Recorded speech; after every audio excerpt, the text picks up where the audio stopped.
Je voudrais commencer par féliciter les initiateurs de cette activité, M. Aïdara et ses collaborateurs, féliciter les premiers intervenants. J'ai eu la chance de suivre l'intervention de M. Diop, mais le colonel, je l'ai raté, j'ai suivi les réponses. Vous féliciter pour la pertinence des propos et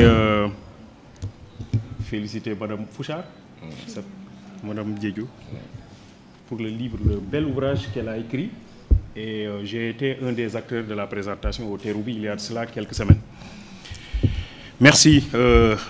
Je dois commencer par répondre à une question avant de faire une synthèse, une petite synthèse. Je sais que les gens sont fatigués. Une petite synthèse de mon intervention. Alors, on a parlé de la dimension culturelle de la sécurité. Il faut voir que dans nos traditions, dans les sociétés africaines traditionnelles, on ne se posait pas trop des soucis liés à la sécurité ou à l'insécurité. Parce que simplement, le milieu dans lequel on évoluait était un milieu composé de personnes avec qui on entretenait des relations de parenté. C'est-à-dire donc le village était une famille élargie. C'est pour cette raison d'ailleurs, si vous regardez bien jusqu'à nos jours au Sénégal, les villages portent les noms des ancêtres fondateurs. On dit Keur, Keur Mbaye Fall, Keur Ndiaye Lo, Keur, c'est la maison d'eux. Ailleurs, on parle de Saré chez les Alpulaar, ou de Wouro, comme Wouro Sogui, ou de Kounda, si c'est Kounda, Touré Kounda, etc. Donc, qui montre que tous les membres de la localité entretiennent des relations de parenté. À partir de ce moment-là, je n'ai pas à avoir peur, parce que je considère que l'autre doit se soucier de ma sécurité. Ce besoin de sécurité dont parle Abraham Maslow dans la pyramide des besoins n'est pas seulement une sécurité physique, gendarmique ou policière, c'est une sécurité psychologique. Je me sens bien en présence de ma maman. Pourtant, je peux être physiquement plus fort que ma maman. Mais en sa présence, je me sens en sécurité. Et quand j'ai des problèmes, j'appelle à son secours. Chez les Wolof, on dit « oui, Samandai ». En fait, moi, j'ai plus de force que ma maman, mais ma maman inspire sécurité.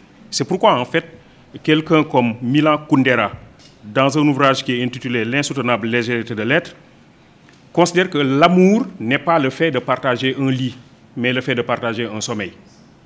Je peux partager un lit avec plusieurs personnes, mais quand j'ai passé confiance en une personne, je ne peux pas partager un sommeil dans un même lit. Donc l'amour, c'est le partage du sommeil. Voilà qui fait que dans nos traditions, la sécurité se présentait comme ça, on avait confiance en l'autre. Et vous voyez, il n'y avait même pas de cloison entre les maisons. Des fois, il n'y avait même pas de porte. On était sûr qu'on était en bonne sécurité. Je me suis rendu dans le Boulouf, dans le Bignona, et c'était une activité, une cérémonie. J'ai oublié mon portable quelque part et on devait se déplacer vers les îles de Carabane. Et j'ai dit que je devais rebrousser chemin pour prendre mon portable. On m'a dit le portable peut rester là-bas pendant 10 ans, personne ne va le prendre. Parce que ce besoin de sécurité dont parle Abraham Maslow dans la pyramide des besoins n'est pas seulement une sécurité physique, gendarmique ou policière, c'est une sécurité psychologique. Je me sens bien en présence de ma maman. Pourtant, je peux être physiquement plus fort que ma maman. Mais en sa présence, je me sens en sécurité. Et quand j'ai des problèmes, j'appelle à son secours. Chez les Wolof, on dit « oui, Samandai ». En fait, moi, j'ai plus de force que ma maman, mais ma maman inspire sécurité.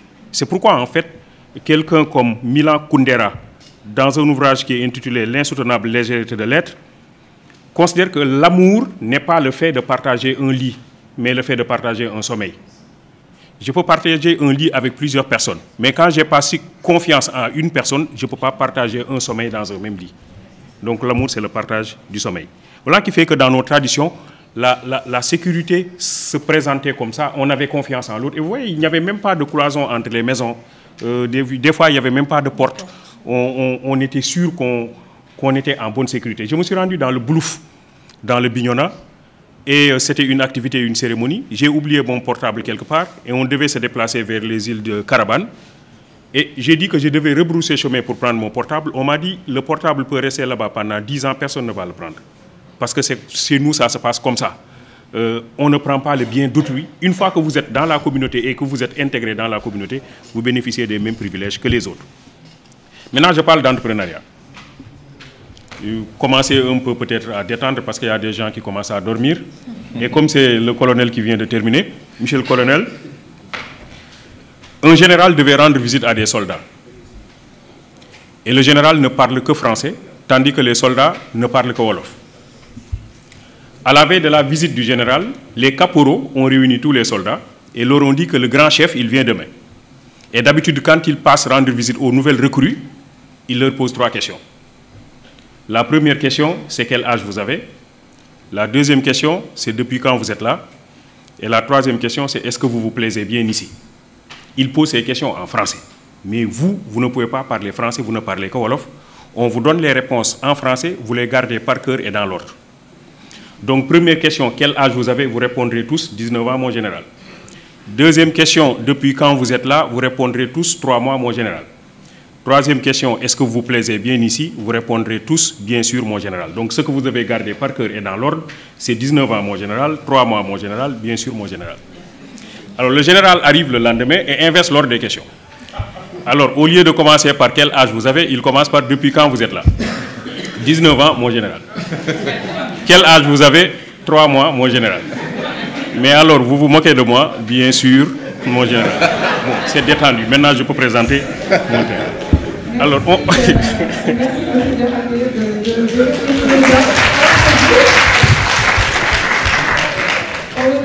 Le colonel pour la session sportive ce matin. Éventuellement, on fera peut-être intervenir à nouveau. Ben voilà. Merci. Alors, donc, si on compare le rapport entre l'Afrique et l'Europe sous la forme d'un match de football, je considère que nous avons mené une rencontre, l'Afrique et l'Europe, et nous en sommes à la mi-temps. Et à la mi-temps de ce match, nous avons encaissé 5 buts. Et nous n'avons pas encore marqué un seul but. Le premier but que nous avons encaissé, il me semble que c'est l'esclavage. Pendant plusieurs décennies, nos sociétés ont été soumises au régime de l'esclavage et les personnes les plus physiquement aptes qui devaient développer nos localités ont été arrachées du continent et orientées vers d'autres localités. Évidemment, il ne s'agit pas de pleurnicher sur son histoire, mais c'est la réalité. Pour moi, ça a été un but historique fatal que nous avons encaissé. Deuxième but que nous avons encaissé, il me semble que c'est la colonisation. Parce que tout le monde sait que le colonisateur, il était mu par 2 préoccupations. Première préoccupation, c'était piller les ressources économiques, mais même là, on peut dire que c'est jouable, on peut piller nos ressources économiques, on peut les refaire, on peut se rattraper. Mais la seconde préoccupation, c'était piller les ressources culturelles. Et ça, c'était plus compliqué. Le pillage systématique de nos ressources culturelles. Je reviendrai là-dessus lorsqu'on parlera de l'entrepreneuriat. Troisième but que nous avons encaissé, il me semble que c'est la néocolonisation. Le colonisateur n'est plus là, mais qui peut oser dire aujourd'hui qu'il n'est pas là? Je crois que la réponse du colonel tout à l'heure par rapport aux questions de sécurité montre qu'il est parti, mais qu'il est encore là. Entre les colonisés, dit Jean-Paul Sartre, le colon s'est arrangé pour être l'éternel médiateur. Et comme les mots sont des idées, dit-il, quand le nègre déclare en français qu'il rejette la culture française, il prend d'une main ce qu'il rejette de l'autre. On ne peut pas dire en français que je n'aime pas la culture française. Quatrième but que nous avons encaissé, il me semble que c'est la mondialisation. Normalement, la mondialisation devrait être une opportunité pour toutes les communautés. Mais telle qu'elle est en train de se configurer actuellement, la mondialisation semble prononcer davantage la marginalisation des pays pauvres, des communautés pauvres, et notamment des pays africains. Cinquième but que nous avons encaissé, il me semble que c'est un but contre son camp. À mon avis, c'est tous les cas d'incivisme, de malgouvernance, de détournement de deniers, etc. Je les appelle but contre son camp. Fin de la première mi-temps, on a joué 45 minutes, il faut engager la deuxième mi-temps, il nous reste 45 minutes et il est possible, à mon avis, de faire une remontada. Mais ça suppose que l'on est un bon entraîneur, c'est-à-dire le leadership. Me semble excessivement important, un leader avisé et volontaire, généreux, engagé, juste et droit. Deuxième chose qui me semble importante, c'est un 11 qui est prêt à mouiller le maillot. Un ancien entraîneur de l'équipe nationale du Sénégal disait que je n'ai pas besoin des 11 meilleurs, j'ai besoin du meilleur 11. On peut avoir les 11 meilleurs et ne pas avoir une bonne équipe. Par contre, avoir un bon 11, ça c'est pour des gens qui sont véritablement engagés. Et c'est à ce niveau-là précisément que je considère que quand on parle d'entrepreneuriat, il faut de l'engagement, il faut de l'opiniâtreté, il faut de l'entêtement à la limite. Troisième chose qui me semble importante, c'est être soi-même. C'est-à-dire qu'il faut que nous nous disions que nous avons un passif historique et qu'il va falloir, si vous voulez, lutter contre ce passif historique, ça suppose que nous soyons fiers de nous. En réalité, pour moi, l'entrepreneuriat aussi commence par la connectivité à soi-même. Cette connexion à soi. Et un des problèmes que nous avons, c'est que nous nous ignorons nous-mêmes. Nous ignorons les innombrables opportunités qui sommeillent dans nos localités, parce que nous ne sommes pas connectés à ces localités. Dans les années 80, Abdou Diouf, qui était président de la République du Sénégal, avait mis en place la DIR. C'était la délégation à l'insertion, à la réinsertion et à l'emploi. Tout le monde se rappelle, bon, certains se rappellent de l'opération maîtrisard chômeur. Donc l'idée, c'était de prendre pour lui les maîtrisards en économie, qui étaient à l'université Cheikh Anta Diop. En son temps, c'était l'université de Dakar. On les regroupe en GIE et on les insère dans le tissu de production. Et lui pensait que si on le fait, on va rapidement accélérer la cadence en termes de développement économique. On a pris ces étudiants, on les a regroupés en GIE, tous des maîtrisards en économie. On leur a donné des véhicules pour le transport en commun, des terres pour développer la riziculture, notamment dans le delta, des boulangeries. Au bout de 2 ans d'exercice, pratiquement tous ces étudiants avaient fait déposer bilan, ils avaient échoué. Pendant la même période et dans les mêmes secteurs d'activité, des Sénégalais qui n'ont pas été à l'école française faisaient des miracles dans ces domaines, dans ces secteurs. C'était Lobat Fall dans le domaine du transport, Ndiaga Ndiaye dans le domaine du transport, Abdou Karim Fall dans le domaine du transport. C'était des gens comme Bokar Samba Dieye dans l'importation du riz et la distribution, etc. On pourrait multiplier les exemples. Et aujourd'hui, je crois qu'un des exemples que nous avons, c'est l'exemple de Mboup, je ne sais pas comment il s'appelle, le monsieur de CCBM, Serigne Mboup. Alors, la blague, c'est quoi? C'est que quelqu'un est allé chercher un emploi dans une grosse structure. Il voulait être gardien, parce que lui n'est pas allé à l'école. Il voulait être gardien dans cette structure. Il s'est présenté au directeur des ressources humaines, qui lui dit, est-ce que tu as une adresse mail pour qu'on vous envoie le dossier à fournir? Le monsieur dit, je n'ai pas d'adresse mail. On lui dit donc, tu ne peux pas être gardien chez nous. Parce que ça, c'est le minimum, il faut avoir une adresse mail. Le monsieur part et en rentrant, il voulait acheter une barre de cigarettes et il a vu qu'il n'avait pas de boutique sur toute la ruelle. Il dit, ça c'est une idée pour moi, je vais commencer par une petite table et je vais vendre des barres de cigarettes. Il commence par cette affaire qui marche bien. Après, il vend des journaux. Après, des crédits téléphoniques. Après, il installe une boutique. Et après, il a un grand domaine commercial. Et un master en comptabilité est venu le voir pour être recruté dans son entreprise. Alors, et le monsieur lui dit, moi, je suis titulaire d'un master en comptabilité, je veux être recruté dans ton entreprise. Je veux que tu me donnes ton adresse mail. Et comme ça, une fois à la maison, je t'envoie tout mon dossier dans ton adresse mail, dans ta boîte mail. Et le monsieur lui dit, je n'ai pas d'adresse mail. Il dit, toi, tu n'as pas d'adresse mail et tu es propriétaire de ce grand domaine commercial. Si tu avais une adresse mail, tu serais le plus grand opérateur économique du monde. Il lui dit, si j'avais une adresse mail, je serais gardien. En réalité, ce que je vous dis, c'est que c'est ça aussi l'entrepreneuriat. L'idée, c'est quoi? L'idée, c'est se connecter à soi. Et pour pouvoir interroger les multiples opportunités qui existent dans la localité, dans l'environnement. Nous avons un système de formation qui nous déconnecte de notre environnement et qui nous déconnecte de nous-mêmes. Parce que justement, l'école que nous avons héritée de la colonisation développe des curricula qui ne nous réconcilient pas toujours avec nous-mêmes. Et qui, pire, développe un complexe d'infériorité par rapport à l'autre. M. Diop parlait tantôt du benchmarking pour aller chercher chez les autres des choses qu'ils font et qui ne sont pas toujours adaptées à nos propres problèmes. En réalité, c'est cela aussi, c'est ce complexe d'infériorité. Les autres font, il faut que nous fassions exactement la même chose. Nous avons développé ce complexe par rapport aux autres et il est clair qu'aujourd'hui, nous avons dans nos écoles de formation des gens qui sortent et qui ont une innombrable opportunité devant eux, mais qui considèrent que ce n'est pas cela. C'est le bureau. Je dois être recruté, je dois être, etc., etc. Donc ça fait qu'il y a un modèle qui a été mis en place par le colonisateur, par l'occidental, et nous avons continué à surfer sur ce modèle-là qui n'est pas, il me semble, un modèle qui est un modèle productif. La quatrième chose qui me semble importante, c'est les deux cultes. Moi, ce que j'appelle le culte de la quête du savoir et le culte du travail. C'est des éléments importants. Le culte de la quête du savoir. Se dire toujours que je dois avoir une nouvelle chose à apprendre.